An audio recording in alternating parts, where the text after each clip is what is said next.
하나님을 참으로 경배하는 귀한 자리에 오신 여러분을 환영합니다. 현장에서 또 우리 가정에서 이렇게 우리 사랑하는 형제 자매들과 함께 하나님을 예배할 수 있어서 너무나 감사합니다.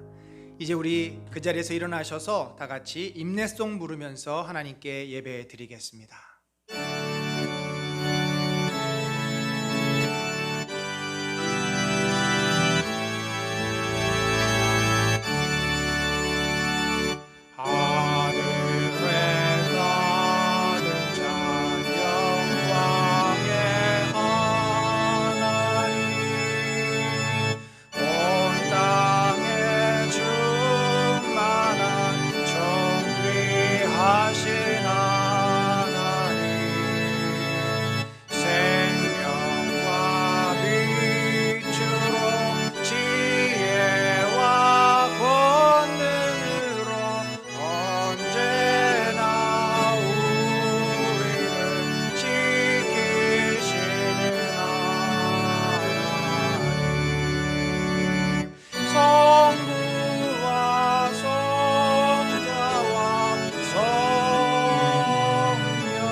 한 주간을 돌아보면서 참회 기도 주님 앞에 올립니다. 하나님 아버지, 저희들의 어리석고 연약함을 주님 불쌍히 여겨주시고 주님 앞에 중심으로 나와 예배드리는 심령마다 하나님께서 받아주시고 저들이 하나님의 놀라운 능력과 은혜가 충만하시게 하여 주옵소서. 저들의 어리석은 마음들, 생각들, 그들을 지배하던 모든 악한 것들이 사라지게 하시고 주님 안에서 온전한 치유 회복의 역사가 일어나도록 인도하여 주옵소서. 성령이여 아버지 그 마음을 만져주시고 주의 거룩함과 능력 속에서 아버지여 주께서 일하시니 감사합니다. 하나님이여 은혜로 채워주시니 감사합니다. 주의 나라와 주의 능력이 저희 가운데 있음을 인해서 감사합니다. 아버지 주여 은혜를 더하여 주시고 하나님의 약속과 아버지 말씀 속에서 회복되도록 인도하여 주시옵소서.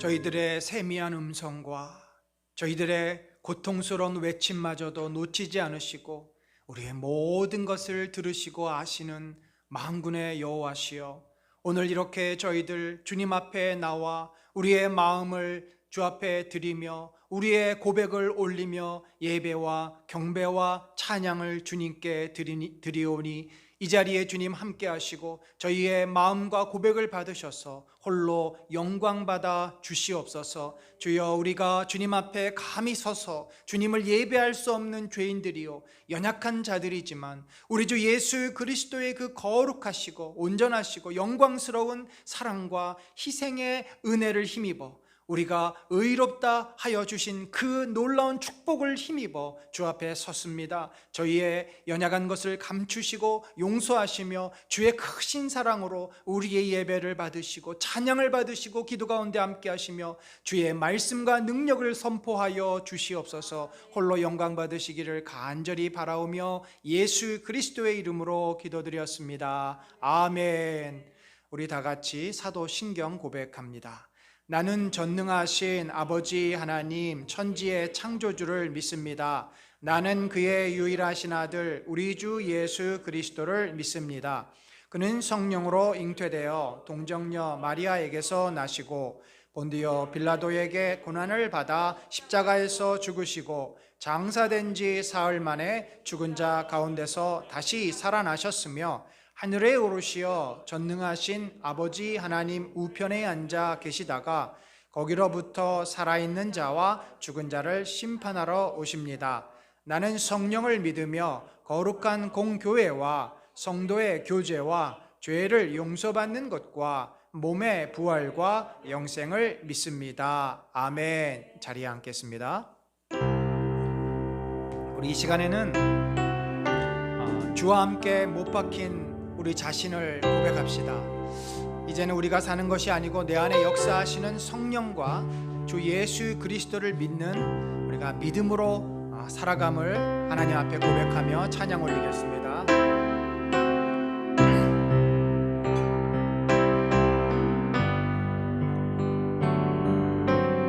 주와 함께 못 박힌 후 이젠 더 이상 내 삶 아니요 오직 내 안에 살아 계신 예수 위에 사는 것이라. 나 이제 육체 가운데 살아야 할 이유 있네. 끊을 수 없는 그 사랑이 나를 살렸네. 우리의 그 사랑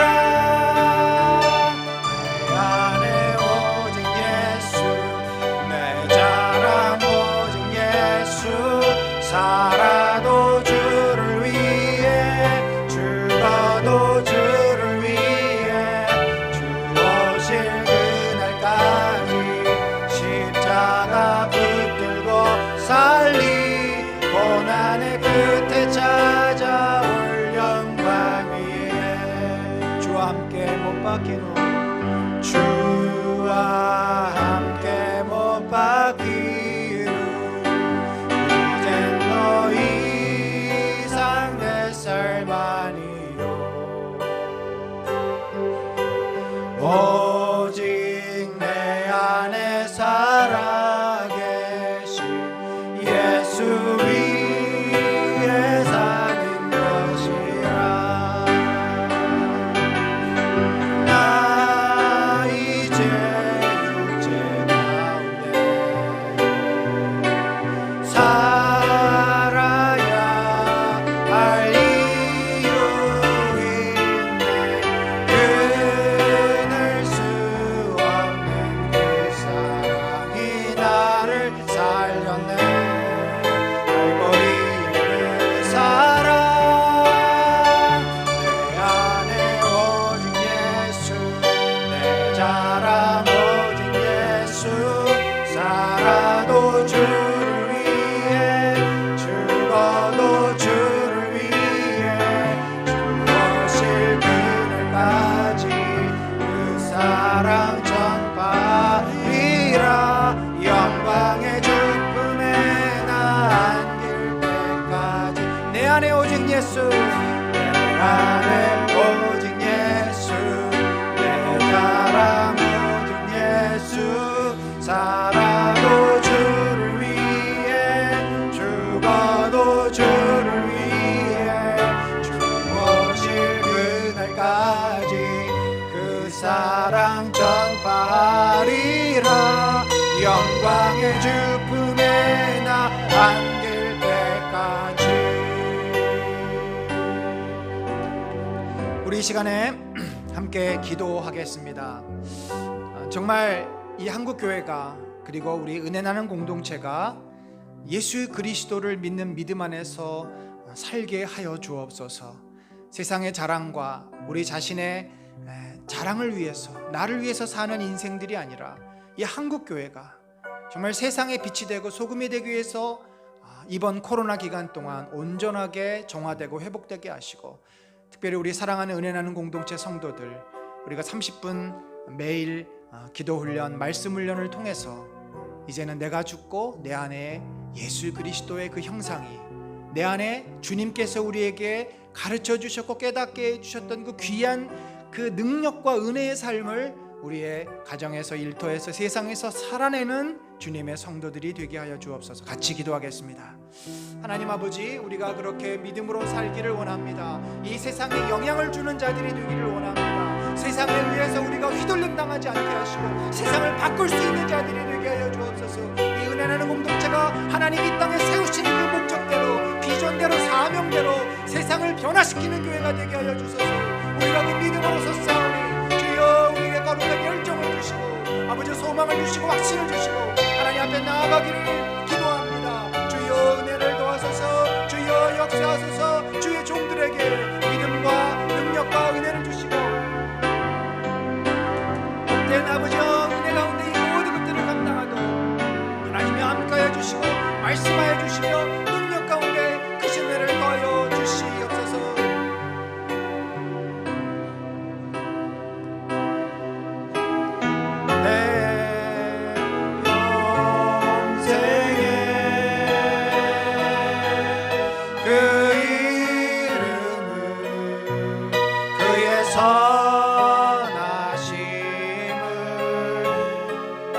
세상에 노래합니다.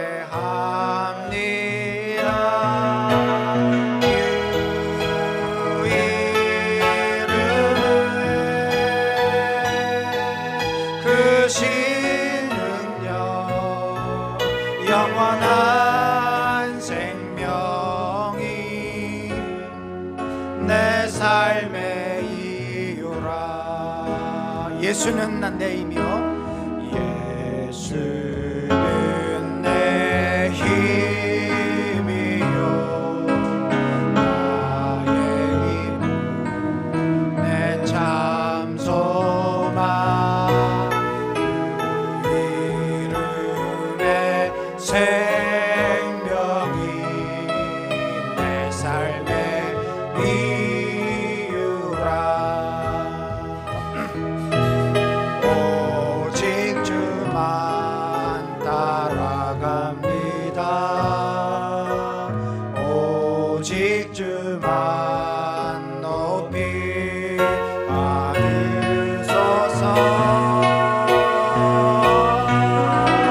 내 평생에 그 이름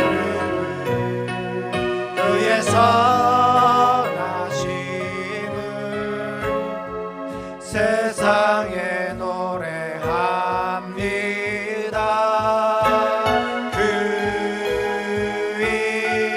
이름에 크신 능력 영원한 생명이 내 삶의 이유라. 내가 사나 죽으나 내가 사나 죽으나 그 이름을 위하여 내 모든 것 다 드리니 나를 받으소서. 오직 주만 오직 주만 따라갑니다. 오직 주만 오직 주만 높임 받으소서. 내 평생에 그 이름은 그의 선하심을 세상에 노래합니다. 그 이름에 크신 능력 영원한 생명이 내 삶의 이유라. 내 평생에 내 평생에 그 이름은 그의 선하심을 세상에 노래합니다. 그 이름에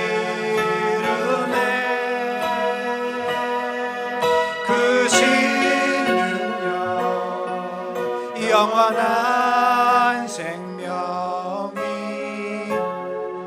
내 삶의 이유라.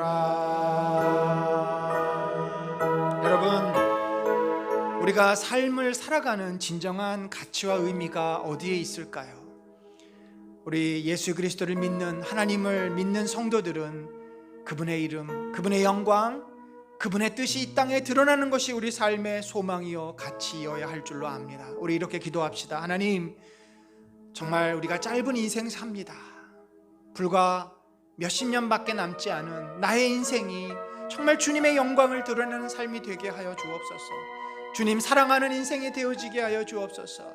특별히 우리 은혜나는 공동체 안에 개인적으로 어려움이 있는 형제자매들이 있습니다. 우리 장성남 집사님 아버님께서 골절을 당하셔서 여러 가지 어려움에 있었지만 또 수술도 받게 하셨고 이제 또 요양병원으로 옮겨 주실 수 있도록 하셔서 너무나 감사합니다. 온전한 치유 회복 기도합시다.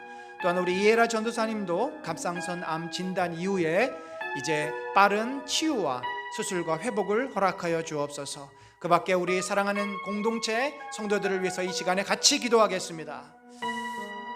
하나님 아버지, 주여 은혜를 더하시고 능력을 더하시고 권능을 더하시고 성령의 아버지 역사하심과 은혜 속에서 우리가 모든 것을 감당할 수 있게 하여 주옵소서.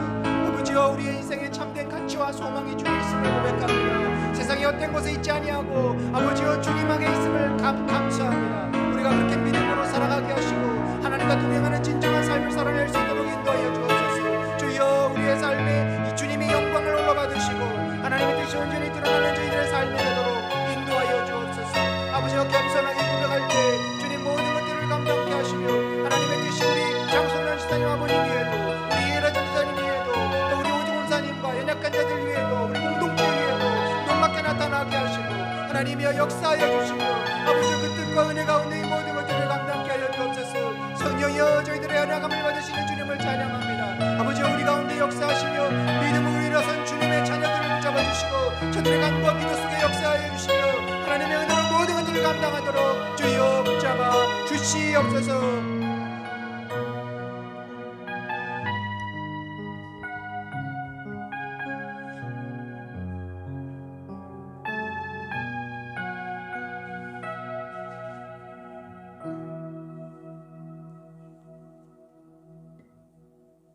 네, 기도드리겠습니다. 천지의 창조주 하나님, 추운 겨울이 지나면 어김없이 봄이 오고 어두운 밤이 지나면 동이 트듯 하나님께서 창조하신 자연의 질서 안에서 한치의 오차도 없이 또 새로운 하루를 맞이합니다. 오늘은 거룩한 주일, 하나님을 경배하고 찬양하며 예배의 자리에 나왔습니다. 비록 코로나로 인해 교회에서 함께하지 못하고 영상으로 드리는 분들이 많을지라도 하나님은 영이시고 참되게 예배하는 자들은 영과 진리로 예배할지니 진정으로 드리는 저희의 예배를 기뻐 받아 주시옵소서. 교회는 그리스도의 몸이니 은혜 나눔 성도들 각자는 그리스도 안에서 각각 지체를 이루어 자신의 맡은 역할을 다하고 사랑으로 섬김으로써 주님이 원하시는 진정한 교회 공동체가 되게 하소서. 은혜 나눔 교회는 매일 30분 기도와 20분 성경 읽기를 하고 있습니다. 하나님께서 광야에서 매일 만나를 내려주신 것처럼 매일의 기도와 말씀이 그날 먹을 영의 양식이 되고 목마르지 않은 생수가 되어 갈급한 영혼들을 성령으로 충만케 하옵소서. 우리나라를 위해 기도하오니 갈등과 반목에서 벗어나 서로 화합하고 배려하는 사회가 되게 하시며 정치인들이 하나님 뜻에 맞는 진정 국민을 위한 정치를 하게 하소서. 안전한 코로나 백신이 속히 공급되고 접종되어 코로나로부터 하루속히 벗어나게 하소서. 코로나로 열악해진 환경 속에서도 세계 곳곳에서 복음 전파를 위해 애쓰시는 선교사님들의 수고를 기억하고 은혜 내려 주시며 안전과 건강을 지켜 주시옵소서. 은혜 나눔 교회 성도들을 위해서 기도합니다. 아프고 연약해진 지체들에게는 그들의 간절한 부르짖음을 들으사 권능의 팔로 치유하여 주시며 아픔을 어루만져 위로하여 주시옵소서. 수험생들과 학생들에게는 꿈과 비전을 주셔서 자신에게 주어진 달란트를 잘 발휘하게 하시며 회사 문제, 진로와 취직, 복잡한 인간관계의 갈등 등으로 고민하는 자들에게는 웅덩이와 수렁에서 끌어올려 주시고 그 발을 반석 위에 두사 그 발걸음을 견고하게 하여 주시어 선한 길로 인도하여 주시옵소서. 은혜 나눔 교회를 위해 늘 애쓰고 수고하시는 손길들, 특히 최종국 목사님, 최진 목사님, 이에라 전도사님을 기억하시고 영육간에 강건케 하시며 축복과 은혜 내려 주시옵소서. 오늘 말씀을 전하시는 박진웅 목사님께 주님께서 기름 부어 주시고 불같은 성령 충만케 하여 주셔서 영혼을 치유하는 주님의 말씀을 잘 전하게 하옵소서. 고장난 라디오처럼 치지적거리는 저희의 영혼의 주파수를 이제 주님께 맞추려 합니다. 탁한 눈을 열어주시고 닫힌 귀를 열어주셔서 주님의 말씀이 온전히 전달되게 하시며 또렷이 주님의 마음을 그대로 느끼길 원합니다. 사랑의 구원자이신 예수님 이름으로 기도드립니다. 아멘.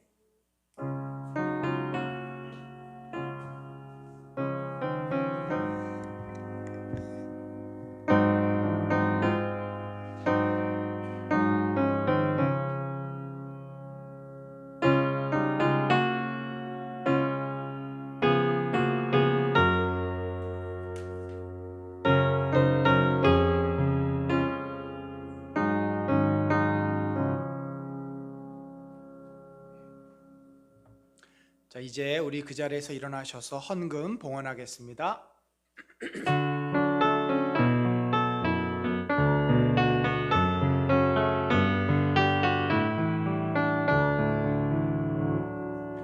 내게 있는 향유가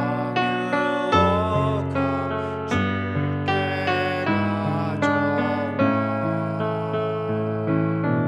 그 발 위에 입 맞추고 너를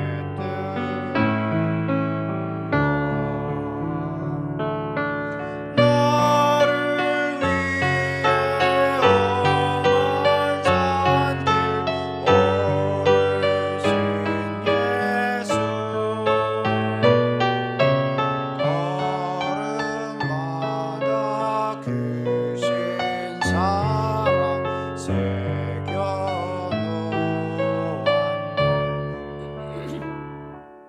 하나님 아버지 감사합니다. 우리 사랑하는 성도들 주님 앞에 나올 때 주께서 허락해 주신 귀한 예물과 귀한 것들 주님 앞에 정성을 다하여 드립니다. 기뻐 받아 주옵소서. 저희들의 삶이 주의 은혜 가운데 있기에 이렇게 또 이 물질도 다 주께서 주신 것임을 고백하며 주님께 돌립니다. 주여 저희들의 헌신과 이 작은 마음을 통해 하나님의 나라, 하나님의 영광, 하나님의 뜻이 이 땅에 온전히 이루어지게 하시고 또한 그렇게 믿음으로 드린 손길마다 그 믿음대로 하나님께서 갚으시고 역사하시고 하나님의 축복이 그 삶에 떠나지 않도록 인도하여 주옵소서. 귀한 것들을 허락하여 주심을 감사합니다. 예수님의 이름으로 기도드렸습니다. 아멘. 자리에 앉겠습니다. 오늘 귀한 예배의 자리 또 은혜의 자리에 오신 여러분들, 현장에서 또 영상으로 가정에서 함께 참석하신 모든 형제자매 여러분들을 진심으로 환영합니다. 하나님의 놀라운 은혜와 축복이 여러분의 삶과 또 가정 그리고 일터에 늘 넘치시기를 간절히 축원합니다. 오늘 설교는 제가 개인적으로 또 존경하고 또 오랫동안 교제하며 형님으로 이렇게 가깝게 지내는 우리 박진웅 목사님께서 설교를 해주십니다.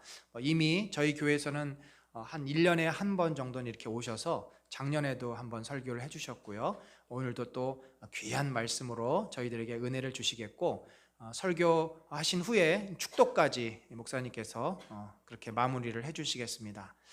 현재 거리두기 2.5단계지만 20명 미만 10% 안에서 방역 지침을 지키며 현장 예배를 드립니다. 여러분들 사실 현장에서 지금 순서 맡은 분 외에는 별로 안 보입니다. 여러분들 얼굴을 보고 싶습니다. 그래서 현장 예배를 드리시기 원하시는 분들은 얼마든지 오셔서 같이 예배 드리실 수 있습니다. 저희가 올해 1월에 선교헌금과 건축헌금을 작정을 했습니다. 선교헌금으로 58만 원 12분이 참여해 주셨고 건축헌금으로 67만 원 6분이 참여해 주셨습니다. 작정해 주신 분들께 감사를 드립니다.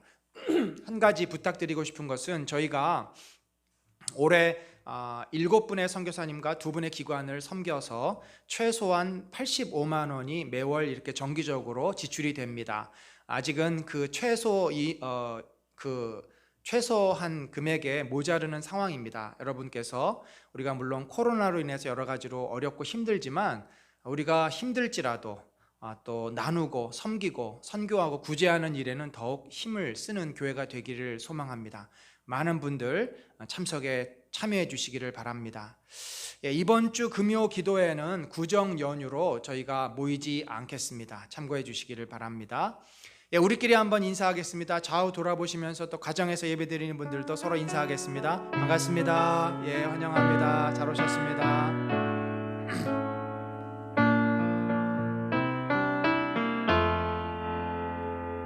성령의 나는 있는 곳에 하나님께서 계시도다. 말씀에 나는 있는 곳에 하나님께서 계시도다. 오늘 우리에게 주실 하나님 말씀은 구원의 유일한 가치 예수 그리스도, 빌립보서 3장 1절로 11절인데 특별히 7절, 8절, 9절 세 구절을 여러분과 교독합니다. 제가 먼저 읽습니다. 그러나 무엇이든지 내게 유익하던 것을 내가 그리스도를 위하여 다 해로 여길 뿐더러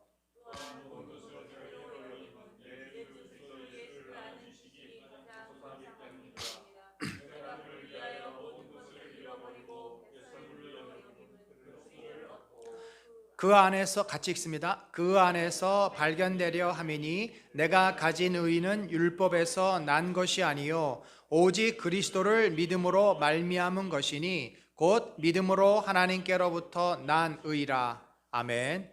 자, 이제 우리 박진우 목사님 나오셔서 귀한 말씀 전해 주시겠습니다.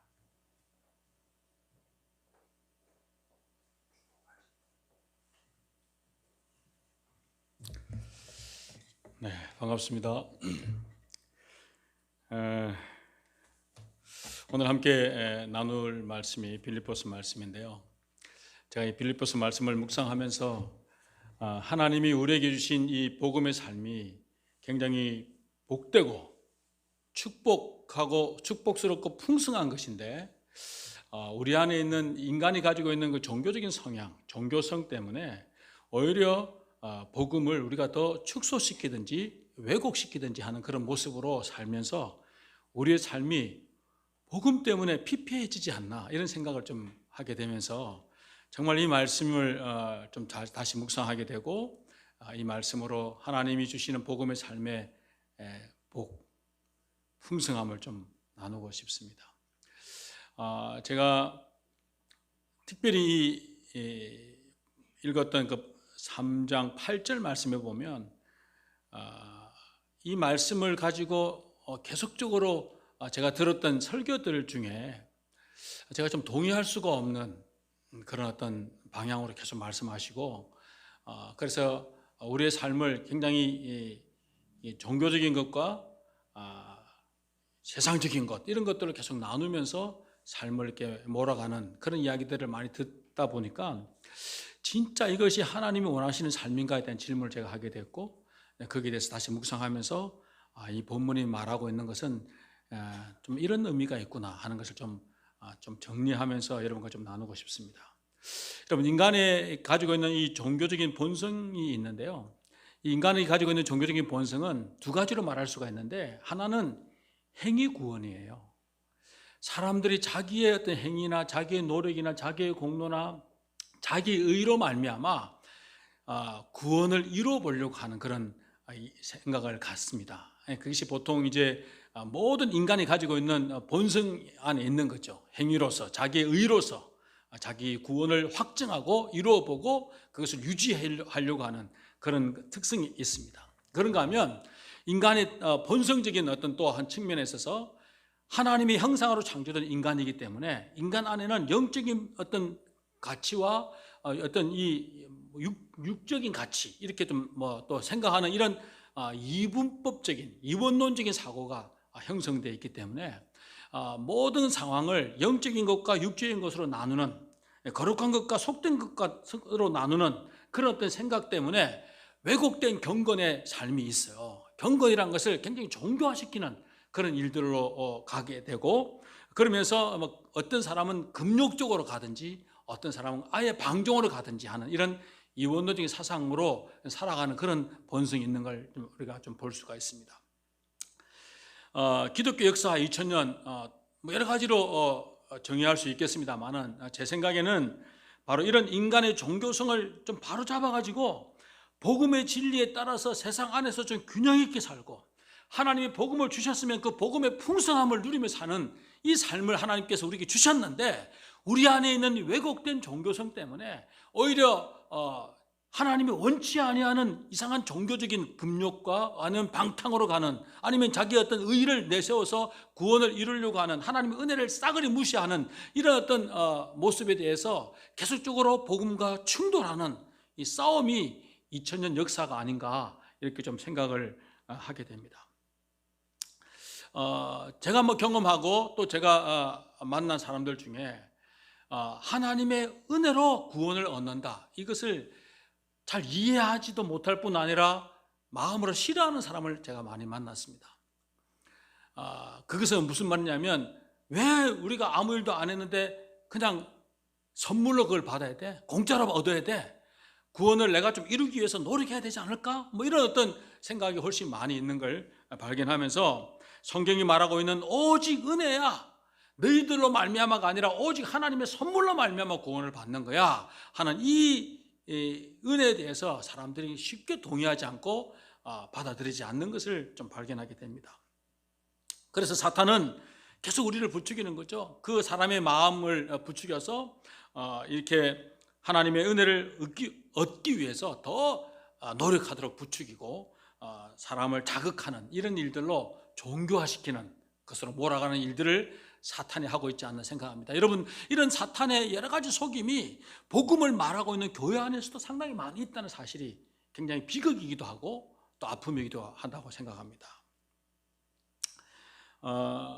그래서 우리가 진짜 복음에 대해서, 성경에 대해서 더 고민하고 더 하나님이 원하는 말씀하시는 복음이 뭔가에 대해서 깊이 생각하지 않으면은 우리도 모르는 사이에 자연스럽게 그냥 종교적으로 가게 돼 있다는 것이죠. 그냥 율법적으로 살아서 그 율법적인 행위로 말미암아 자기의 구원을 이루고 유지하고 확증해 보려고 하는 노력과 함께, 또는 이원론적인 사고 때문에 거룩한 것과 속된 것을 나누어서 영적인 것과 육적인 것을 나누어 가지고 오히려 삶을 피폐하게 만들어 버리고 왜곡된 모습으로 만들어 버리는 그런 일들이 있다는 거예요. 그런 것을 좀 발견하게 되는데, 오늘 빌립보 교회 안에 동일한 문제가 있었습니다. 여러분, 2000년 전 이야기잖아요. 2000년 전 그때 있었던 사람들이 가지고 있었던 그 문제가 지금도 동일하게 교회 안에 있다고 저는 생각이 되고, 그것은 인간의 본성의 문제라고 생각이 되는데, 본성 안에 있는 그 종교적인 어떤 사고방식 때문에 생기는 거라고 생각하는데, 오늘 한번 그걸 좀 살펴보도록 하겠습니다. 우리가 본 이 말씀 중에 2절에 보면 빌립보 교회 안에 있는 이단에 대한 이야기인데요. 교회 안에 들어와 가지고 사람들의 종교성을 부추기면서 사람들을 왜곡된 길로 이끌어가는 그런 이단적인 사상에 대한 이야기를 하면서 바울이 뭐라 그러냐면, 2절에 보시면은 개들을 삼가고, 이제 통체적인 어떤 문제겠죠. 그런 이단적인 사상을 가지고 있는 모든 사람에 대한 총체적인 어떤 그런 표현이라고 볼 수 있을 텐데요. 개들을 삼가하고 행악자들을 삼가하고 몸을 상해하는 일을 삼가라고 말했는데, 이 말은 행악하는 것과 몸을 상해하는 것은 어떤 사람이냐면 그 당시의 영주주의자들에 대한 이야기입니다. 여러분, 영주주의라는 것은 여러분 아시겠습니다만은 헬라 이원론 사상에서 헬라 이원론 사상을 근간으로 했는데, 그게 기독교적인 용어와 기독교적인 개념이 함께 뒤섞여 가지고 사람들의 삶을 이렇게 왜곡되게 만들어 버리는, 단적으로 말하면 이원론적인 사고를 계속 부추기는 그런 것이 영주주의 사상인데요. 이 영주주의 사상을 가지고 있는 사람들이 가지고 있는 개념에서 사람의 육이나 세상이나 물질은 악한 거예요. 그리고 영은 거룩한 거예요. 그러니까 이 두 개가 확연하게 분리되고 구별되는 그런 것들로 가르치면서 이 이원론적인 사고를 가지고 살게 계속 부추기는데, 그러면서 그들이 가지고 있는 이 악한 육에 대해서 다루는 방법이 두 가지가 있습니다. 육은 악한 거잖아요. 더러운 거잖아요. 저급한 거란 말이에요. 근데 이것을 다루는 방법이 이 두 가지가 있는데, 첫 번째가 뭐냐면 육은 악하고 더럽고 천한 것이기 때문에 이 육체가 하는 것은 죄가 아니야, 이렇게 가르쳤어요. 그러니까 육이 원래 원하는 것이 죄예요. 육이 원래 하고 싶은 것은 뭐 음란한 거고 어떤 이 폭력적인 거고 자기 욕심을 가지고 욕심대로 사는 거고 뭐 여러 가지 것들로 그냥 육이 그냥 행하는 거잖아요. 그러니까 육은 존재 자체가 그렇기 때문에 육이 행하는 것은 그냥 육이야, 죄가 아니야, 이렇게 이제 이야기하고, 이 육과 영, 이제 사람 안에는 영도 있다고 이제 영으로 구분시키면서 영은 아무 상관이 없어. 육이 하는 것은 그냥 육이고, 이 육은 영에게 아무런 영향을 끼치지 않아. 그래서 영만 깨끗하면 돼, 영만 거룩하면 돼, 이렇게 이야기를 하면서 육이 원하는 대로 그냥 마음껏 욕심대로 정력대로 죄를 지어도 괜찮은 것처럼 가르치는 그런 이야기가 있습니다. 이것이 오늘 바울이 말하고 있는 행악하는 자, 악을 행하면서도 그 악을 악이라고 생각하지 않고 죄를 죄라고 생각하지 않도록 만드는, 그래서 마음껏 죄를 짓도록 허용하는 그런 어떤 주장을 하는 것이 바로 이 행악하는 자들인데, 이들이 이제 방종하는 거죠. 이런 삶은 그냥 외식할 수밖에 없지 않겠어요? 외식하게 되고 종교적으로 생활할 때는 경건한 모양을 갖추겠지만, 그러나 종교적인 활동이 아닌 다른 모든 활동은 그냥 자기 욕심과 정욕대로 살게 되는 거죠. 이것이 영주주의자들이 가지고 있었던 육을 다루는 한 방법이었는데요. 여러분, 이것이 현대 교회 안에도 동일하게 있다고 저는 생각합니다. 교회 생활하고 가정생활과 어떤 이 직장생활과 사회생활을 그냥 분리시키는 거죠.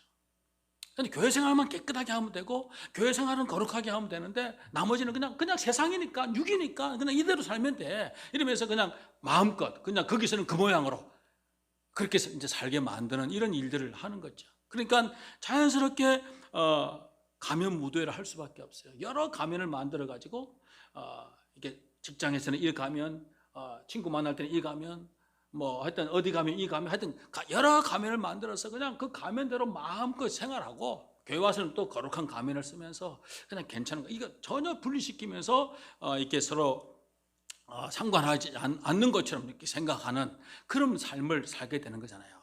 그러니까 막 우리의 모습이 상당히 이런 어떤 영주주의라고는 꼭 말하진 않지만, 우리의 삶을 보면 이런 것이 뒤섞여 이렇게 막 이런 모양이 나타나고 있는 것을 우리가 발견하게 되는데, 이런 사람들의 마음 안에는 그냥 양심이라는 것은 그냥 화인이 맞는 거죠. 화인을 맞아서 그냥 양심이 죽어버렸다고 말해도 되고, 죄의식 없이 그냥 생활하는 거예요. 그냥 그런 일들이 일어나고 있는 것을 우리가 여기 영주주의자들이 가지고 있는 관점 속에서 우리가 생각해 볼 수 있고, 또 하나 육을 다루는 방법은 뭐냐면, 육은 악한 거고 저급한 것이기 때문에 이걸 그대로 두면 안 되는 거예요. 반드시 육은 통제해야 돼. 억압을 해야 되고 억지를 하고, 그래서 통제를 해야 되는 거죠. 그러니까 육이 하는 대로 놔두면 안 되는 거예요. 그러니까 어떻게 하냐면, 어떤 육이 마음껏 행동하지 못하도록 계속 법을 만들고 율법을 만들고 규율을 만들고 어떤 행위를 제한하면서 그 틀 안에 갇히게 하는, 그래서 하고 싶은 것을 하지 못하도록 만드는 금욕적인 생활, 그리고 고행을 하면서 육을 막 죽이는 그런 일들을 하는 것으로 육을 대하는 방법이 또 영주주의자들이 대했던 방법인데, 바로 이것이 뭐냐면 오늘 바울이 말하고 있는 몸을 상해하는 일을 하는 놈들이라고 말했어요. 놈이라고 말은 안 했지만 하여튼 몸을 상해하는 사람들, 몸을 상해하는 거예요. 몸을 억압해야 되는 거죠. 육체는 더러운 건데 가만히 두면 악을 행할 수밖에 없고 죄를 지을 수밖에 없는데 그걸 억제하지 않으면 안 돼요. 그래서 그냥 금융적인 일들을 많이 요구하고 법을 정해가지고 그 율법적인 어떤 행위를 하면서 육을 다스리게 하는 그런 일들을 이제 하게 되는데요. 여러분, 그래서 이들이 하는 것이 뭐냐면 엄격적인 율법을 가지고 행하게 하는 거예요. 여러분, 이것은 당시에만 있었던 것이 아니고 동일하게 우리 시대에도 동일하게 있습니다. 우리가 신앙생활 잘하고 싶다, 거룩하게 살고 싶다, 경건하게 살고 싶다 그러면은 우리도 모르는 사이에 그런 어떤 관점을 가지고 있기 때문에 어떤 이런 율법적인 틀을 계속 만들어요. 한번 생각해 보세요, 여러분. 금식을 하는 거하고 밥을 먹는 거하고 어떤 것이 거룩하죠? 어떤 것이 더 경건해요? 그렇죠. 그냥 누구한테나, 기독교 아니라도 어떤 사람한테 물어봐도 똑같이 답을 해요. 금식을 하고 몸을 막 억제하면 훨씬 더 경건할 것 같은, 또 능력이 있을 것 같은. 제가 만약에 여러분 설교하기 위해서 3일 금식하고 와서 그런 거 하고 아침에 밥을 이빨 먹고 와서 하는 거하고 어떤 것이 더 능력이 있어 보여요? 금식하고 왔다면 훨씬 저분 능력이 있겠다, 능력 있는 말씀이 나오겠다, 오늘 아까 기도했던 것처럼 불을 토하겠다, 뭐 이런 생각을 갖는 것이 그냥 우리가 일반적으로 갖는 생각이에요. 우리 안에 있는 종교성이 그렇게 생각할 수밖에 없어요. 근데 그걸 부추기는 일들을 우리가 교회에서 많이 한다는 거예요. 그게. 여러분, 결혼을 안 하고 독신으로 사는 거하고 결혼을 사는 거하고 어떤 게 더 거룩하죠? 그렇게 말할 수밖에 없죠. 독신이 거룩한 것처럼 생각할 수밖에 없죠. 뭐가 거룩이에요, 여러분? 일주일에 7일 동안 교회 나오는 거하고 일주일에 한 번만 교회 나오는 거하고 어떤 것이 더 경건하죠? 7번. TV를 보는 거하고 안 보는 거하고 어떤 것이 더 경건해요? 안 보는 거. 싱 어게인을 보는 거하고 CCM을 듣는 거하고 어떤 것이 더 경건하죠? 30분 기도하는 게 훨씬 더 경건하겠죠. 싱 어게인을 보는 건 이건 세속적인 거야. 뭐 이런 어떤 관점이 그냥 묻지 않아도 그냥 우리가 그런 질문을 받으면 자연스럽게 그냥 생각이 되는 것이 우리에게 있습니다. 그래서 그런 걸 억압해야 되는 거죠. 육체가 원하는 거야. 억지하고 억압하고 그걸 못 보게 하고 안 하게 하고 못하게 하고 해가지고 그냥 제한시켜 놓는 것이 거룩이고 경건이라고 말하는 이 일들이 영지주의자들만 가지고 있는 것이 아니라 지금 우리 사회, 우리 교회 안에도 있다 없다? 제가 은혜 나눔 교회를 말하는 건 아니에요. 보편적인 교회 안에 많이 있다는 거죠. 왜 그것이 더 인기가 있죠? 우리의 종교성하고 너무나 잘 맞기 때문에 그런 거예요. 그게 더 경건해 보이잖아요, 여러분. 그렇죠? 또 그렇게 하면 더 거룩한 교회처럼 보이잖아요. 근데 주님이 한번 보세요. 주님이 사셨던 시간들 성경을 보면 그걸 거룩이다, 경건이라는 기준으로 말한 적이 없다는 거예요.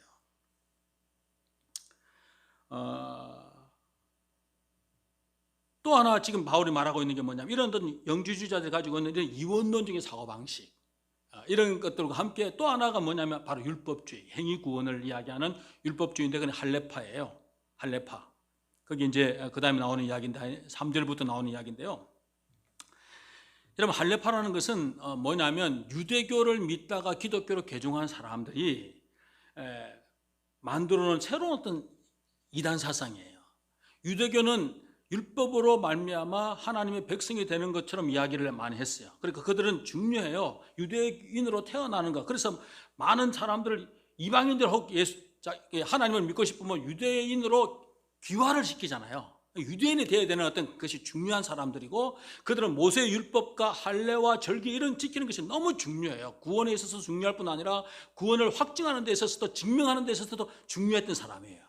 그런 중요했던 사람들인데 이 사람들이 예수님을 믿게 됐어요. 십자가를 알게 됐어요. 십자가를 알게 되면 첫 번째로 해야 될 행위가 뭐죠? 모든 율법적으로 매여 있는 이 모든 율법과 그런 규율과 절기를 지키는 것에서 완전하게 자유할 수 있다 없다?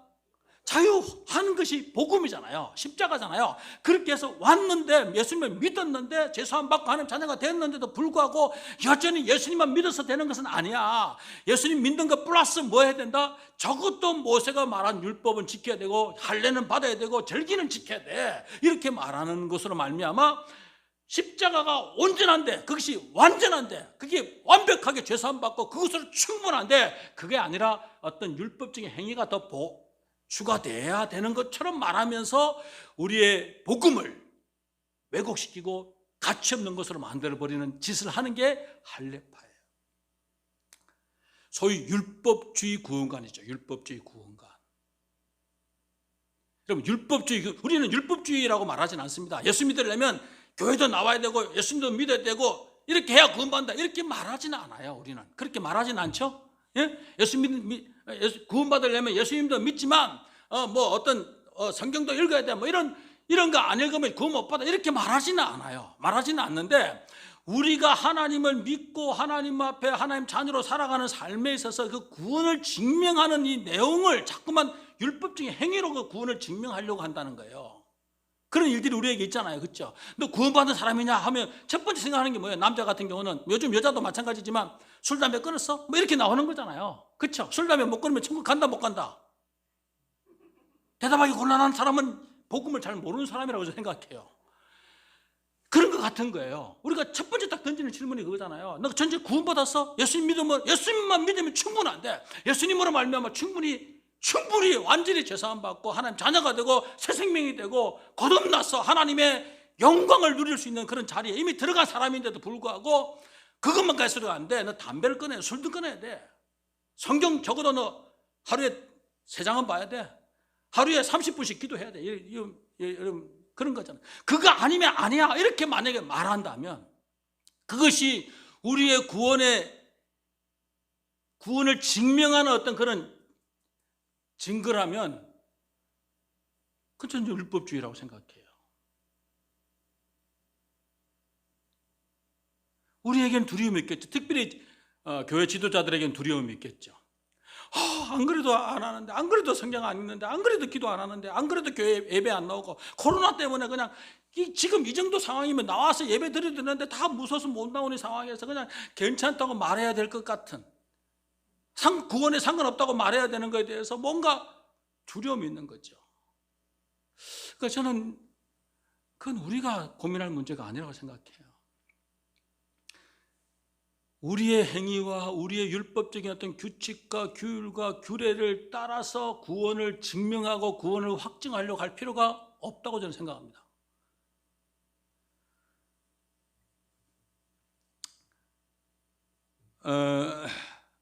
그럼 어떤 교회는요 11조를 안 하면은 천국 못 간대요. 이거 실제로 저기 가까운 큰 교회입니다, 여러분. 복복복 말하는 교회인데 11조를 안 하면 천국을 못 간대요. 동의할 수 있다 없다? 거짓말이잖아요, 이거. 그렇죠? 11조를 안 하면 천국 못 간다는 것은 무슨 말이에요? 십자가가 좀 부족한 거야. 그죠? 십자가에서 다 이루신 구원이 아니고 십자가는 좋아. 우리 죄를 사한 것까지는 좋아. 그런데 그것으로 좀 부족해. 너 진짜 구원을 받으려면 11조를 해야 돼. 이게 함께 합치면 뭐가 됩니까? 할례파잖아요, 이게. 그죠? 이런 가르침으로 말미암아 우리가 오직 은혜로 구원받았다는 이 은혜 안에서 나오는 11조가 아니고 은혜 안에서 나오는 성경 읽기가 아니고 은혜 안에서 나오는 기도가 아니고 은혜 안에서 나오는 어떤 섬김과 나눔과 봉사가 아닌 율법적인 것들이 구원의 조건으로 말한다면 이건 할례파예요. 그 율법주의 구원관이라는 거예요. 여러분 왜 예배 드리러 나오셨어요? 오늘 하루 재수 없으면 안 될까 봐? 재수 없을까 봐 겁나서? 그런 경우가 있잖아요. 아침에 주일날 혹 예배를 못 드리고 그냥 좀 째고 놀러 가다가 짠다는 이 전문 용어를 아시는지 모르겠는데 하여튼 가다가 접촉사고가 났다 이러면 딱 처음 드는 생각이 뭐죠? 예배 안 드릴 때는 주님이 깠다 뭐 이런 생각이 들잖아요. 이게 우리가 가지고 있는 기본적인 생각이잖아요. 하나님이 치사하게 주일에 한번 쬐다고 지옥 보내고 그럴 수 있겠다 없겠다? 제가 이 잘못 이야기하면 이게 은혜 나눔 교회가 그동안 쌓아놓은 탑을 또 무너뜨릴까 봐 내가 걱정이 되기도 하지만, 여러분 제가 말씀드리는 것은 십자가에서 다 이루신 구원이면 충분한 구원이에요. 여러분 아무도 아멘 안 하지만 충분한 구원이라고. 그리고 그 은혜가 감사해서 하나님을 예배하고 하나님을 섬기고 공동체를 위해서 헌금도 하고. 헌금이 무슨 구원의 조건입니까 여러분? 그 은혜 막 이빨 은혜를 받다 보니까 아주 술도 좀 싫어지고 담배도 좀 싫어지고, 그냥 이빨 늘 술만 먹던 사람이 그냥 여름에 너무 더워가지고 시원한 맥주 한 잔 먹는 정도로서 끝낼 수 있는, 그럼 또 맥주 한 잔 정도는 괜찮다는 어떤 묵시적인 이야기가 될 수도 있는데, 어쨌든 그런 것과 상관없이 점점점 주님 때문에 그 삶이 자유로워지고 더 풍성해지고 더 하나님과 함께 가까워지는 이런 삶을 사는 이런 존재로 나가는 거예요. 근데 그걸 바꿔버리면 할례파가 되는 거예요.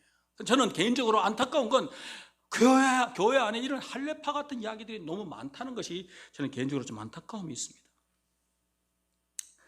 다시 한번 말씀드리는데요, 이런 율법적인 행위는 구원을 얻을 수도 없을 뿐 아니라 이것은 구원을 증명하는 내용도 아니라는 거 여러분 놓치지 마십시오. 그래서 바울이 자기의 구원을 위해서요, 자기가 그동안 의지했던 것이 얼마나 가치없고 얼마나 쓰레기 같은 것인지를 자기가 이야기를 해요. 자기가 그동안 자기 구원을 위해서 의지했던 것이 어떤 것인지를 쭉 설교하는데, 만약에 사람이 구원을 받기 위해서 어떤 자격이 필요하다면 자기는 누구보다도 자격이 있는 사람이라고 말하는 겁니다. 그 4절부터 한번 보십시오. 4절 보시면은 자기를 말하는데, 나는 난지 8일 만에 할례 받아서 나 할례도 받았고 이스라엘 족속이야. 나 정통 이스라엘이라는 거예요. 성골 이스라엘이라는 이야기입니다. 성골, 진골도 아니에요. 성골 이스라엘. 나 이스라엘이야. 나 그 이스라엘 보통 이스라엘 아니고 왕족이야. 왕족. 베냐민 지파 내가 사람이고, 내가 히브리인 중에 히브리인인데 내가 얼마나 하나님을 향해서 열심히 있었냐면 교회를 막 박해할 만큼, 은혜로 구원받는다고 말한 사입이 교회를 박해할 만큼 내가 하나님을 향해서 열심히 있었고 율법의 기준으로는 흠이 없는 사람이라고 그랬어요. 자기의 구원을 위해서 의지했던 내용들이 여기 있는 겁니다. 자기의 종교적인 행위, 자기의 의, 이것으로 말미암아 자기의 구원을 이룰 수 있다고 생각하고 그것을 전적으로 의지했던 그것이 있다 이거예요. 사람이 구원받기 위해서 자격이 필요하다면 나보다 더 잘하는 사람이 있나? 더 자격이 있는 사람이 있냐? 지금 이 이야기를 하고 있는 겁니다. 그런데 그 다음 이야기가 뭐냐면, 그런데 예수 그리스도의 이 은혜의 복음을 알고 나니까 자신이 가지고 있었던, 자신이 생각했던 자신이 의라고 생각했던 자기의 구원을 위해서 이런 조건이라고 생각했던 그 모든 것들은 아무런 가치도 자격도 능력도 없다는 것을 알게 되면서 하는 고백이 뭐냐면 7절입니다. 여러분 7절 한번 보십시오. 그러나 무엇이든지 내게 유익하던 것을 내가 그리스도를 위하여 다 해로 여긴다고 선언하는 거예요. 바울이요, 자신에게 유익하다고 생각했던 것이 뭐죠? 아까 말씀드린 거잖아요. 나 이런 4절부터 6절까지 나와 있는, 나 이런 자격이 있는 사람이야, 나 이거 의지하고 있는 사람이야, 적어도 자격을 원한다면 나보다 더 자격 있는 사람이 없어, 하나님이 자격을 가지고 사람을 구원한다면 내가 1등이야, 이렇게 말할 만큼 자기가 철저하게 의지했던 그것을 이야기하는데, 그것이 유익하다고 생각했었는데 그것을 다 해로 여긴다는 말은 무슨 말이에요? 내가 복음을 알고 나니까, 십자가에서 다 이루신 구원을 내가 알고 나니까, 내가 의지했던 종교적인 율법적인 행위, 어떤 자기의 신분 이런 것도 나의 구원에 있어서 어떤 도움도 안 된다는 사실에 대해서 그가 말하고 있고, 오히려 그것을 의지하는 것은 멸망으로 가는 것이라고 말하고 있다는 거예요. 이 멸망으로 가는 것이라고 말하면서 8절에 뭐라 그러냐면, 모든 것을 해로 여기는 것은 내 주 그리스도 예수를 아는 지식이 가장 고상하기 때문이다. 내가 그를 위하여 모든 것을 잃어버리고 배설물로 여김은 그리스도를 얻고 그 안에서 발견되려고 한다. 그럼 여기에서 지금 우리가 많은 오해를 갖고 있다는 이야기를 좀 나누고 싶습니다. 바울이 지금 배설물이라고 말하고 있는데 이 배설물은 뭘 말하는 거죠? 세상이에요. 제가 지금까지 들었던 설교 중에서요, 이 본문을 가지고 배설물을 세상으로 말하지 않는 설교를 제가 기억을 못 하겠습니다. 난 들을 때마다 질문이 생겼어요. 정말 바울이 지금 말하고 있는 예수 그리스도를 아는 지식이 가장 고상하기 때문에 다른 걸 다 배설물로 여긴다 할 때 이 다른 것은 다 세상이야, 세상은 다 똥이야, 세상은 다 배설물처럼 가치 없는 거야, 아무 의미 없는 거야, 이 이야기를 지금 하고 있는 걸까에 대한 질문이 생겼어요. 여러분, 지금 흐름 안에서 볼 때 지금 바울이 말하고 있는 배설물은 뭘 말하고 있는 거죠? 자기가 의지했던 의, 자기가 자격이 될 것이라고 생각했던 어떤 조건들, 자기가 자기의 힘으로 구원을 이룰 수 있을 것처럼 생각했던 그 모든 이게 자기의 자격들 있잖아요. 이것이 뭐라고요? 십자가 앞에서 비춰보니까 이게 뭐라고요? 이것이 바로 배설물이라고 말하고 있지 세상의 배설물이라고 말하고 있지 않습니다. 아멘입니까 여러분? 그러니까 아멘 안 하면 여러분은 반드시 영지주의로 갈 수밖에 없어요. 여러분, 만약에 이 세상이 똥이라면 우리가 어디 사는 겁니까? 똥통이 사는 거잖아. 예? 한번 생각해 보십시오. 한번 생각해 보시라고. 아담이 눈을 딱 떴는데 딱 보니까 똥통이야. 아, 하나님이 왜 똥통이 나를 집어넣습니까? 그러니까 하나님은 아이고 미안하다, 똥통인 줄 몰랐다, 다시 만들어줄게. 그렇게 한 적이 있다 없다? 하나님이 만드신 세상은 어떤 세상이다? 보기에 좋았더라. 아담이 복을 누리면서 살기에 충분한 상황, 환경, 이게 세상이에요 여러분. 비록 타락해가지고 변질되고 좀 왜곡된 모습들로 지금 있는 것도 사실이지만 그러나 그것이 전부가 아니잖아요. 지금 바울이 말하고 있는 야 내가 지금 다른 것을 배설물로 여긴다고 할 때 이 배설물은 세상을 말하고 있는 것이 아니고 구원을 이루기 위해서 얻기 위해서 자기가 의지했던 모든 조건과 자기의 상황, 그것을 지금 말하고 있다는 거죠. 그래서 그건 가치 없는 거다. 그건 진짜 십자가 앞에서 보면 진짜 이 배설물과 같은 가치 없는 거다. 그 이야기를 하는 거죠. 그런데 이것을 자꾸만 이원론적인 사고방식으로 자꾸만 예수님과 대비시켜가지고 세상은 다 똥이야, 아무런 가치가 없어, 예수님이 제일 소중한 거야, 이렇게 하면서 우리로 하여금 세상을 향해서 뭔가 아무것도 못하게끔 막 말하는 거예요. 여러분 한번 생각해 보세요. 교회 나왔는데 설교를 듣는데 자꾸만 설교하는 내용이 세상 가서 세상대로 살지 마, 세상을 사랑하지 마, 세상에서 일하지 마, 하나님을 위해서 일해, 뭐 이런 식으로 계속 이야기해 버리면 우리는 어떻게 하라는 거예요? 그러니까 우리가 뭐 합니까? 가면무대를 할 수밖에 없는 거예요. 그렇죠? 그래서 우리가 교회에서 자주 듣는 말이 뭐냐면 영원한 것을 위해 살아라. 저는 맞는 말 같은데 질문이 생겼어요. 그럼 뭐가 영원한 거냐? 뭐가 영원한 거죠 여러분? 영원한 것을 위해 산다는 것이 뭐예요? 무엇을 하는 것이 영원한 것을 위해 사는 거예요? 뭐가 영원한 거죠? 하나님을 위해서 한 일만 영원히 남는다고 말했어요. 그러면 뭐가 하나님을 위해서 한 거예요? 선교사들 이거 이야기 잘 많이 합니다. 그러면 선교만 하나님을 위해서 일한 겁니까? 선교란 행위 자체가 그 인생 전부냐고. 저도 하루를 사는데 하루 24시간을 사는데 하나님을 위해서 일한 것이 뭘까요? 하나님을 위해서 일한 것만 영원히 남는다는데 하나님을 위해서 일한 것은 뭐죠? 24시간 중에 뭘까요? 여러분의 24시간은 뭘까요? 우리 안에 얼마나 이원론적인 사고 속에서 우리가 살아가는 삶이 가치 없고 그냥 의미 없고 그냥 세속적이고 악하고 더러운 것처럼 계속적으로 알게 모르게 자꾸 세뇌를 시키고 있는 메시지가 우리에게 너무 많다고 저는 생각합니다. 세상은 악한 거야, 이런 거죠. 세상 일에 너무 빠지지 마, 세상 일 너무 하지 말고 교회 일을 좀 해, 이런 이야기를 우리가 많이 듣잖아요 설교 때. 그렇죠? 아니 뭐 제가 은혜 나눔 교회를 하는 이야기가 아니고 보통의 우리의 관점이 그렇다는 거예요. 세상 일을 그만하세요. 세상 일은 뭐고 주님의 일은 또 뭐예요 여러분? 어떤 것이 세상 일이에요? 직장에서 일하는 건 세상 일이에요? 교회에서 일하는 것은 주님 일이에요? 이게 뭐가 주님 일이고 뭐가 세상 일이에요? 근데 우리의 메시지는 쉼없이 들려오는 메시지는 뭐냐면 세상 일 그만하세요. 저는 그런 설교를 들으면 도전이 되는 것이 아니라 화가 나요. 질문이 생겨요. 제가 하루 사는 동안에 밥 먹는 것은 주님을 위한 거다, 세상을 위한 거다, 뭐예요? 밥 먹는 건 세상 일이에요? 주님 일이에요? 뭐예요? 그럼 밥도 먹지 말라고? 육적인 거니까, 세상 일이니까. 그럴 수 있다 없다? 그렇게 나눌 수 있다 없다? 그럴 수 없는 거예요, 여러분. 그런데 그럴 수 없는데 우리에게는 막연한 이 종교성으로 말미암아 늘 듣는 이야기가 세상 일을 그만하시고, 세상 일을 하지 마시고 주님 일을 하시라고, 교회 일을 하시라고. 교회 일이라는 게 뭐 영적인 일이 뭐 대단한 게 있습니까? 사실은 교회 일에 영적인 것이 뭐 대단한 게 있어요? 밥하는 거 영적이다 아니다? 요즘은 밥 같이 안 먹습니다만, 밥하는 게 영적입니까? 밥 먹는 거 영적이에요? 청소하는 거 영적이에요? 왜 그러세요, 여러분?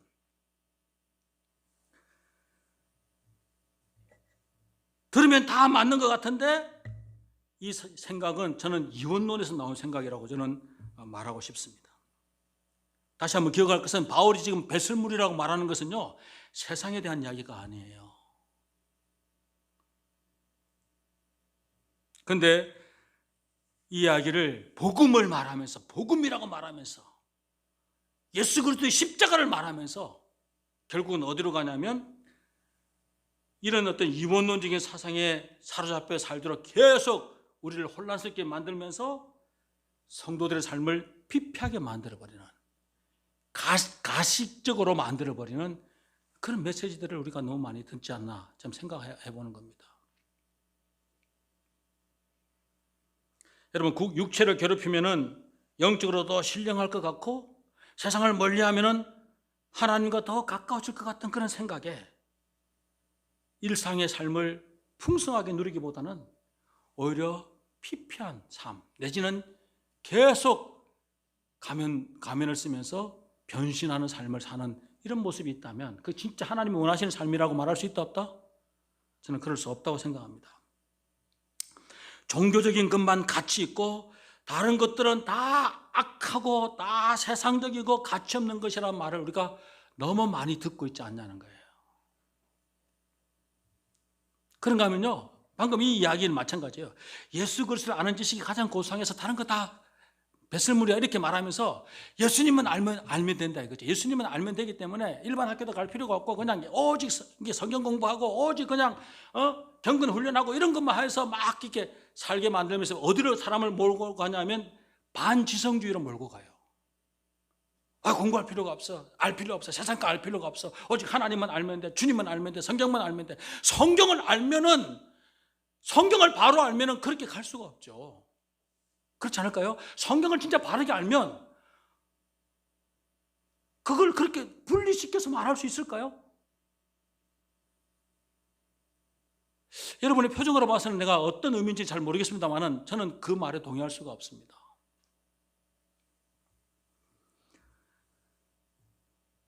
여러분 한번 생각해 보십시오. 아담이 사는데, 아담이 이제 우리처럼 살잖아요. 이제 에덴 동산에서 처음 살았을 거 아니에요. 사는데 어떻게 살았겠어요? 아담이 살면서 영적인 일과 세상적인 일을 구분하면서 살았다. 구분 없이 그냥 막 살았다. 어떤 거다? 한번 생각해 보세요. 아담이 자 이제 영적인 일 합시다. 그러면서 영적인 일입니다 이제부터. 그러면서 예배하고 성경 읽고 기도를 했어요. 그 영적인 일이 끝났어요. 자 이제부터 영적인 일은 알고, 자 이제 세상 일 합시다. 그러면서 세상 일을 하면서 이제는 에덴 동산을 관리하고 짐승들을 다스리고 환경을 관리하고 하는 일을 했어요. 다 끝나고 그다음 다 이제 육적인 일을 합시다. 그러면서 애도 낳고 밥도 먹고 싱어게인도 보고 뭐 이런 거 했다 이거예요. 그렇게 구분하면서 했다. 그럴 수 있을까요? 아담의 삶이 그랬을까요? 자 이제 영적인 일입니다. 자 이제 육적인 일입니다. 자 이제 세상적인 일입니다. 이렇게 나누어서 구분했을까? 아니면 아담이 하나님과 교제하고 하나님과 함께 살면서 어떤 시간은 예배하고 어떤 때는 그 에덴 동산을 관리하고 짐승들을 다스리고 뭐 세상을 다스리고 어떤 때는 자녀를 생산하고 뭐 이런 일들이 그냥 주님 안에서 일어나는 이 총체적인 거잖아요. 이게 통전적인 어떤 그런 삶의 모습을 왜 우리는 영적으로, 육적으로, 세상적으로 이렇게 나누느냐 이거죠. 왜 나누었을까요? 여러분 한번 고민해 보십시오. 무엇이 영적이고 무엇이 육적이죠? 한번 고민해 보세요. 무엇이 영적이에요? 영화 보는 거, 음악 듣는 건 영적이다, 육적이다. 소설을 읽는다, 그림을 감상한다, 영적이다, 육적이다. 가정생활은 영적입니까? 부부생활은 육적인 거예요? 여러분, 이런 왜곡된 사고 속에서요, 여러분 18세기에 경건주의가 막 이렇게 부흥하면서 일어났던 한 공동체가 뭐 있는데, 모라비안 공동체라는 공동체가 있어요. 이 모라비안 공동체는요, 어떤 모습으로 살았냐면, 이제 아주 자기들의 사상에 동의해서 이제 모이는 이제 공동체잖아요. 공동체는 모였는데 남반 여반이 살아요. 남녀가 분리해서 살아요. 남자 숙소, 여자 숙소. 같이 생활하는데 그중에 이제 젊은 사람이 결혼할 거 아니에요. 결혼하면 보통 우리는 한 가정을 이루면서 한 집에서 살아야 되잖아요. 결혼하면. 반응을 안 하시는 이유가 뭐예요? 지금 그렇게 사는 거잖아요. 결혼하면 한 집에서 사는 거잖아요. 그런데 결혼해도 한 집에서 못 살아요. 결혼해도 결혼해도 분방에 살아. 그러다가 아기를 낳아야 될 필요가 있을 때에는 합방을 시켜요. 그래가지고 아기가 임신을 하면 다시 분방을 시켜요. 그래가지고 애가 태어나잖아요. 태어나면 이 두 부부의 아이가 아니라 공동체의 아이예요. 왜 그랬을까요? 부부의 이 성관계를 필요악으로 본 거예요. 악한 거라고 본 거예요. 더러운 거라고 본 거죠. 이거는 육적인 거라고 본 거죠. 그러니까 분방을 시킬 수밖에 없고, 할 수 없이 합방을 시켜서 임신을 하게 하는 이런 일들을 했어요. 그렇게 살면 경건한 건가요? 하나님이 그렇게 경건과 불경건을 그렇게 나눴을까요? 영적인 것과 육적인 것을 그렇게 나눴을까요? 그렇게 살기를 하나님께서 원하셨을까요? 아담이 그렇게 살았을까요? 뭐가 육적이죠? 뭐가 영적이죠? 신령한 음식이 따로 있고 우리를 더럽히는 음식이 따로 있는 건가요? 성경은 그렇게 말하고 있지 않습니다. 그런데 우리가 그렇게 법을 만들어요.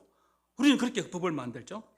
거룩한 옷이 따로 있고 세속적인 옷이 따로 있습니까? 제가 몇 년 전에 어느 지방에 설교를 하러 갔는데, 제가 그때는 양복을 안 입었어요. 양복이 제가 없었어요, 사실은. 양복 안 입고 이제 어떤 이렇게 좀 그래도 단정한 티를 하나 입고 갔는데, 그 권사님들이 그냥 양복 안 입고 왔다고 그냥 나한테 난리를 떨었어요. 아니 강사가 양복도 안 입고 오냐고. 그래서 내가 딱 올라가자마자 마이크를 잡고 일성으로 했던 말이 뭐냐면, 양복 입으면 거룩하고 이 티셔츠 입으면 거룩한 거 아니냐고. 나 양복 입고 죄 지었는데 그 양복 입고 죄 짓는 것은 죄가 아니야? 그러면서 제가 한바탕 했어요. 예의를 갖추고 격식을 갖추는 것을 내가 무시하자는 이야기가 아닙니다. 우리 안에 있는 관점이에요. 뭐가 중요한지도 생각하지 않고 그렇게 몰아가는 일은 전 동의가 안 되는 거죠. 여러분, 종교개혁자 루터는요, 이 삶에 대한 이야기를 하면서, 신자의 삶에 대한 이야기를 하면서요, 신자의 삶은 네 가지가 균형이 있어야 된다는 이야기를 했어요. 첫 번째는 예배예요. 예배하는 삶이 있고, 두 번째는 직업을 가지고 일하는 거 있잖아요. 그 다음에 휴식하는 거. 그 다음에 네 번째는 오락하는 거예요. 오락이라는 것은 여러 가지 들어갔겠죠. 여러 가지, 하여튼 다양한 어떤 취미나 어떤 여러 가지 활동들, 이런 거 있을 수 있지. 게임하는 것도 들어간다고 저는 생각해요. 예? 싱어게임 보는 것도 들어간다고 생각해요. 하여튼 그 오락. 이 네 개가 균형 있게 있어야 된다고 종교개혁자들은 말했어요. 균형 있다는 말은 무슨 말이에요? 이 네 개가 균형 있다는 말은 구분하지 말라는 거잖아요. 그죠? 구분하지 마. 이건 거룩한 거야, 이건 안 거룩한 건데 어쩔 수 없이 하는 거야, 이런 개념이 아니고 그냥 하나님 우리에게 주신 삶 자체가, 우리의 존재 자체가 이런 것들을 그냥 균형 있게 살도록 만드는 존재예요. 우리가 영적인 존재이면서 육적인 존재잖아요. 우리가, 그렇죠? 육적이잖아요. 여러분, 거룩한 것처럼 폼 잡지 마세요. 육적이잖아요. 우리가 영적이면서도 육적인 존재예요. 우리가 그게 함께 있기 때문에 이것을 구분해서 이건 영적이고 이건 육적이고 이건 거룩한 거고 속된 거 이렇게 나누는 게 아니라, 그냥 하나님께 예배하고 그다음 직장 가서 일을 열심히 하고 그다음 또 쉬기도 하고 그러면서 또 오락을 즐기기도 하고 하는 이런 것들에 대해서 균형 있게 그냥 살아가는 삶이라고 종교개혁자들이 말했다니까.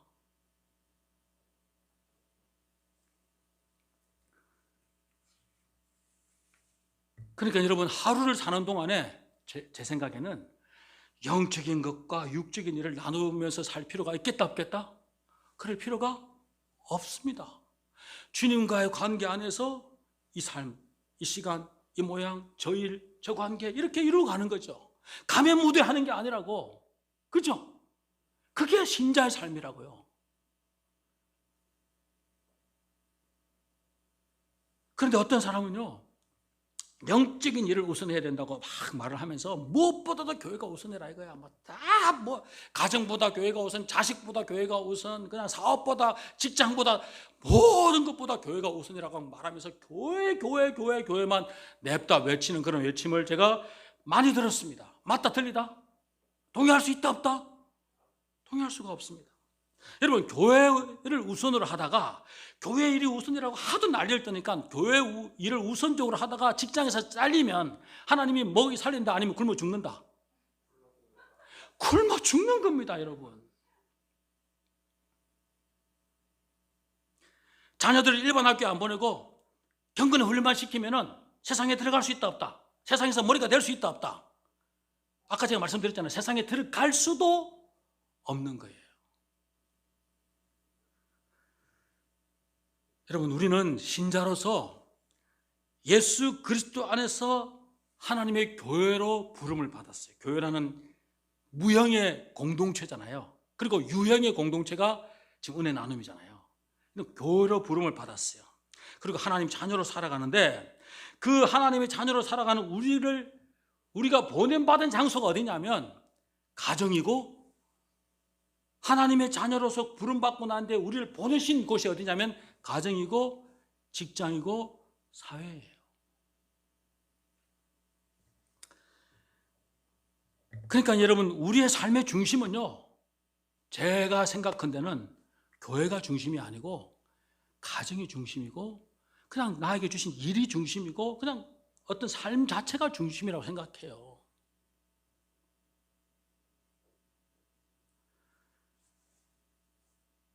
그렇기 때문에 우리가 살아가는 인생의 삶이라는 소명이 있다는 거죠. 그 삶을 잘 감당할 수 있기 위해서 우리가 정말 교회로 모이는 것이 중요할 수밖에 없죠. 그렇지 않으세요? 그래서 교회로 모이는 게 중요할 수밖에 없죠. 본질적으로 중요할 수밖에 없겠죠. 그래서 그 안에서 하나님과 관계를 맺고 하나님의 말씀을 배우고 성도의 교제를 하면서 또 영적으로 어떤 가치와 힘을 얻고 이런 어떤 시간들이 너무나 중요할 수밖에 없죠. 그것으로 모든 삶을 사는 거니까. 그러므로 여러분, 교회 일에만 어떤 의미를 두고 살면서 마땅히 부름받은 소명의 자리를 등한히 하는 것은요, 하나님이 원하시는 삶이 아니에요. 제가 만난 한 40대 중반 된 여자 집사님이 계시는데요. 그 여자 집사님은 자녀가 셋이 있어요. 고등학교 1학년이고 막내가 초등학교 6학년이에요. 남편과 사별을 했어요. 그러니까 사실 생활이 어렵죠. 자기가 이제 일을 해야만 먹고 살 수 있는 그런 어려운 상황이었는데, 이분이 복음을 만났고 예수님을 만나는 그런 은혜를 경험했어요. 은혜를 경험하니까 마음이 그냥 뜨거워질 거 아니에요. 그죠? 뜨거워져서 그냥 이제는 무엇보다도 주님을 사랑하고 어떤 것보다도 주님을 사랑하는 마음이 생겼어요. 그래서 자녀들을 불러 모아놓고 이야기를 한 거죠. 엄마가 예수님을 만났다. 내 이제는 무엇보다도 예수님을 사랑하고 너희들보다도 내가 예수님을 사랑하고 세상을 다시 사랑하지 않는다. 나는 이제 하나님만 사랑한다. 그래서 엄마는 이제 6개월 동안 선교 훈련을 받으러 떠난다. 너희들끼리 살아갈 준비를 해라. 그렇게 이야기를 한 거예요. 그 이야기를 들은 어린 세 자녀가 엄마를 기뻐하면서 응원했다 아니면 두려워 죽겠다. 하나님이 정말 사랑스럽다 아니면 하나님이 싫어 죽겠다. 얼마나 두렵고 얼마나 하나님이 싫었겠어요. 근데 이 아줌마는 끝내는 어플라이를 해서 갔어요. 근데 감사하게도 면접에서 떨어진 거예요. 얼마나 감사해요. 떨어지고 난 뒤에 저를 만났어요. 제가 만나서 이런 이야기를 들으면서 이야기를 했죠. 집사님이 복음을 만나고 예수님을 만난 거 진짜 복되고 축복스러운 거 사실이고 진짜 감사한 일이다. 그러면 집사님 안에 새로운 변화가 일어난 것도 너무 감사한 일인데, 집사님이 하나님을 만나고 복음을 만나서 예수님을 만나서 새롭게 변화된 그 변화의 첫 번째 혜택을 누려야 될 사람이 누구겠냐? 당신 자녀들이다. 하나님을 사랑하는 만큼 자녀들을 사랑하고 하나님을 섬기는 만큼 자녀들을 섬기고 그렇게 하는 것이 복음의 삶이지, 네가 하나님 사랑한다고 애들 내팽개치고 그 짓을 하는 것은 그건 하나님 원하시는 삶이 아니고 복음이 말하는 삶이 아니야.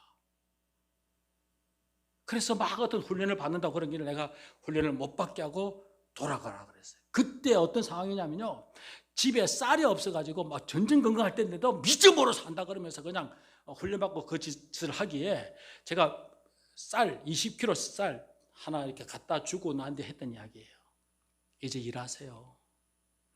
자녀들을 먹여 살리는 일을 하세요. 그래가지고 그 아줌마가 이제 캐셔 하는 알바를 시작하면서 자기 삶을 살아가는 거예요.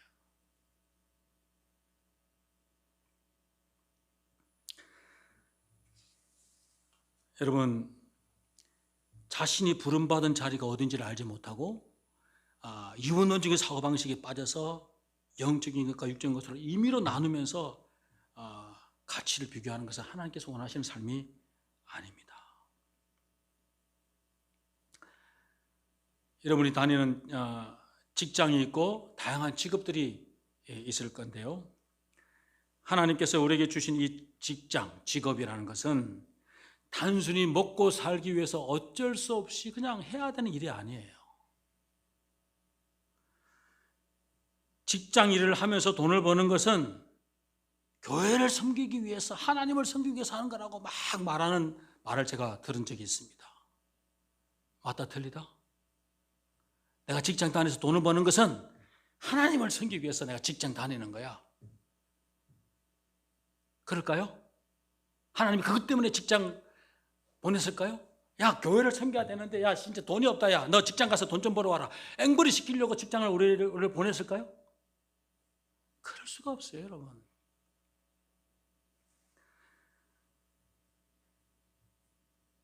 어떤 사람은 그렇게 말해요. 그러니까 이런 가치 때문에 막 말하는 이야기가 뭐냐면, 아직도 교수하고 있냐고, 선교 나가야 된다고, 아직도 의사하고 있냐고, 선교 나가야 된다고, 아직도 그 직장에서 빌부터 사냐고, 아직도 그 돈 때문에 그냥 그 직장을 빌부터 사냐고, 선교 나가야 된다고, 아직도 세상에 썩은 쓰레기통을 뒤지기면서 거기서 그냥 먹고 살려고 발부둥 치고 있냐고, 그 쓰레기통에서 나오라고, 세상은 똥이라고, 그러면서 막 사람들에게 다그치면서 선교 나가라고 동원했던 사람이 있어요.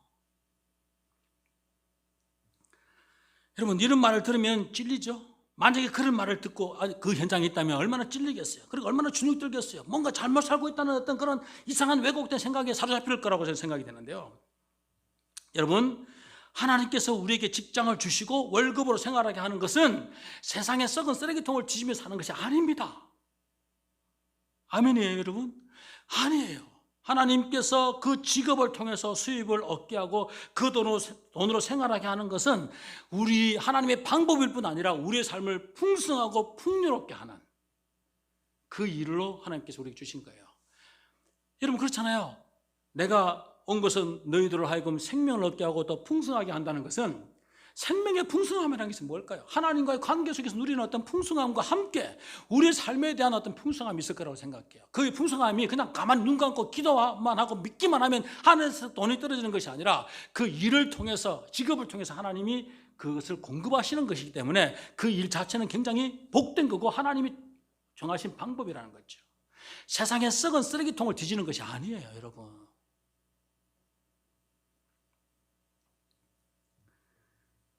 그래서 여러분, 종교개혁자들은 우리에게 주신 직업을 뭐라 그랬냐면 하나님의 소명이라 그랬어요. 그 하나님 부른 자니까 그게야. 너희를 부른 자는 그거야. 어떤 사람 목사로 불렀고 어떤 사람 선교사로 부르겠죠. 근데 나는 그냥 어떤 직업을 가지고 엔지니어로 살든지 아니면 뭐 세일즈로 살든지 하여튼 그 직업으로 살게 하는 그 부름의 자리가 있는 거죠. 그 부름의 자리로 사는 거예요, 여러분. 여러분, 그 종교개혁 당시에 루터가 이제 복음을 전하면서 막 어떤 이게 새로운 사람들의 어떤 변화가 일어나고 복음에 대한 감동을 하는 그런 시간이 있었단 말이죠. 그때 어떤 이 구두를 만드는 사람이 루터를 찾아왔어요. 복음을 알고 막 은혜가 막 충만하니까 뭔가 주님을 위해서 살고 싶은 마음이 충만할 거 아니에요. 이 사람의 마음의 내심, 야 이제 내가 루트를 찾아가가지고 상담을 하면 루트가 나에게 하나님을 위해서 일해라, 주의 종으로 일해라 뭐 이렇게 말할 것 같은 기대를 가지고 루트를 찾아갔는데 루트한테 이렇게 설명했어요. 내가 이렇게 당신의 메시지를 듣고 당신이 전하는 복음을 듣고 내가 은혜를 받았어. 내가 이제 이렇게 정말 주님을 위해 살고 싶어요. 루트가 묻죠. 당신 직업이 뭐냐고. 저는 구두를 만드는 사람이에요. 그러니까 루트가 뭐라 그러냐면 보통 같으면 때려치우세요. 그거 때려치우고 선교 가세요. 뭐 이렇게 말하기를 기대했는데 루트가 뭐라 그러냐면 그러면 당신은 좋은 구두를 만들어서 적당한 가격에 파세요. 이렇게 이야기해요. 그게 부름의 자리예요. 진짜 하나님의 선교로 부름받았으면요 그렇게 상담할 필요도 없어요. 여러분 누구 좋아할 때 상담하고 누구 좋아했어요? 예? 지가 좋아하면 미쳐서 그냥 가는 거잖아요. 부르시면 그런 거라고 생각해요. 저는 목사하기 싫은데 이런 간증이 있잖아요. 간증같이 하는 간증. 저는 목사하기 싫은데 하나님이 이래 가고 저래 가고 저거 맞고 이거 맞고 해가지고 어쩔 수 없이 목사길을 가요. 하나님 나를 쓰시고 싶은 모양이에요. 우아가 아니에요. 이거 우아 아니에요. 여러분 그거 어떻게 생각하세요? 하나님 그렇게 부른 적이 없어요. 하나님을 향한 마음과 열정과 사랑과 헌신과 그것 섬기고자 하는 마음과 하나님의 마음 때문에 영혼에 대한 그런 갈증과 마음이 없는데 할 수 없이 그냥 까가지고 어쩔 수 없이 선교한다, 목사한다. 이건 미친 소리예요. 하나님께서 우리에게 주신 직업이라는 것은 그런 거죠. 그래서 종교개혁자들이요 직업은 소명이라고 했어요. 하나님의 부르심의 자리라고 그렇게 말하고 있습니다. 여러분 그래서 그 소명을 서로 비교하지 않겠죠. 그렇죠? 하나님의 부르심 자리를 가치가 서로 다를 수는 있겠죠. 대통령 하는 거나 청소부 하는 거나 가치는 다르겠지만 가치가 다 똑같아 이 개념이 아니라 가치는 다르지만 하나님이 부르신 자리라는 것에서 놓고 보면 이걸 서로 비교하는 문제가 아니라는 이야기를 하는 거예요. 그러면서 우리가 하나님의 부르심 안에서 당당하고 자유롭게 자기의 부름의 삶을 사는 거잖아요.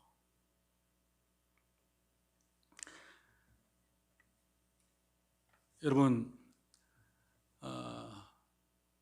바울이 지금 예수 그리스도를 아는 지식이 가장 고상해서 다른 것을 다 배설물로 여기겠다고 말하는 이 배설물은 세상이 아닌 것에 대해서 명심하시고 확정하시고 하나님 주신 삶에 대해서 다시 한번 인식하는 그런 시간 되기를 진심으로 바랍니다. 하나님은 그런 복된 삶으로 이제 구원이 우리에게 의해서 만들어지는 것이 아니야. 우리가 가지고 있는 어떤 행위로 구원을 만들 수 있는 것이 아니야. 우리가 어떤 자격을 가져도 그것으로 구원을 이룰 수 있는 것이 아니야. 그래서 하나님의 전적인 은혜인 것을 말하고 있으면서 이제는 하나님과 함께 부름의 자리에서 세상을 사랑하고 세상을 누리고 세상을 축복하고 세상을 살리는 존재로 살기를 하나님이 원하시는 이 말씀을 지금 여기서 하고 있는 겁니다. 그 일을 너희 힘으로 못 살기 때문에 11절에 뭐라고 했냐면 바로 바울은 부활의 능력을 더듬기를 원한다는 이야기를 하고 있는 거예요. 저와 여러분 안에 정말 복음으로 말미암아 값 없이 구원받은 것을 감사하고 그 은혜 누리면서 살되 하나님이 허락하신 이 세상을 정말 루트가 말했던 것처럼 막 구분하고 나누고 분리시키는 것이 아니라 통합적으로 생각하면서 그냥 한 신자로서 예배하고 신자로서 일하고 신자로서 오락을 즐기고 신자로서 쉬고 신자로서 관계하고 신자로서 살아가는 이 삶을 그냥 종합적으로 살면서 우리의 부르심 그 자리에서 복음을 드러내는 하나님의 은혜를 드러내는 그래서 사람들을 축복하는 그런 삶으로 함께 살아가게 되기를 축복합니다. 기도하시겠습니다. 하나님 감사합니다. 하나님 우리 안에 있는 왜곡된 종교성은 구원의 근거를 우리에게서 찾고 싶어하고 우리 안에 있는 왜곡된 이 이원론적인 사상은 세상을 종합적으로 보지 못하고 통전적으로 보지 못하고 이원론적으로 계속 나누는 인식을 가질 수밖에 없는데 주님이 십자가 복음으로 말미암아 우리를 깨우쳐 주셔서 이 모든 것에서 통전적인 시각을 가지고 우리의 삶을 살 수 있도록 이끌어 주신 것을 감사합니다. 하나님 주신 구원을 감사하고 그 구원으로 그 생명을 가지고 하나님의 자녀로서 우리에게 주신 일상의 삶을 구분하지 않고 살아갈 수 있는 저희들 되게 하셔서 정말 하나님이 생명과 함께 풍성한 삶을 누리게 하실 것을 믿습니다. 그 풍성한 삶으로 사람들을 축복하고 사람들을 기쁘게 하고 사람들에게 복음을 보여줄 수 있는 증인이 되는 그런 삶이 될 수 있도록 우리를 그렇게 살게 하여 주시기를 예수 그리스도 이름으로 기도하오며, 지금은 우리 구주 예수 그리스도의 은혜와 하나님의 그 크신 사랑과 성령님의 교통하심이, 하나님이 주신 구원과 하나님이 주신 이 복된 삶, 그 삶을 마음껏 누림으로 말미암아 세상의 축복으로 살아가는 그런 삶이 될 수 있도록 주께서 복을 내려주시고 그 복으로 마음껏 복음을 누리며 주님을 누리며 살아가기를 원하는 심령들 위해 지금부터 영혼들 함께 하시기를 축원하옵나이다. 아멘.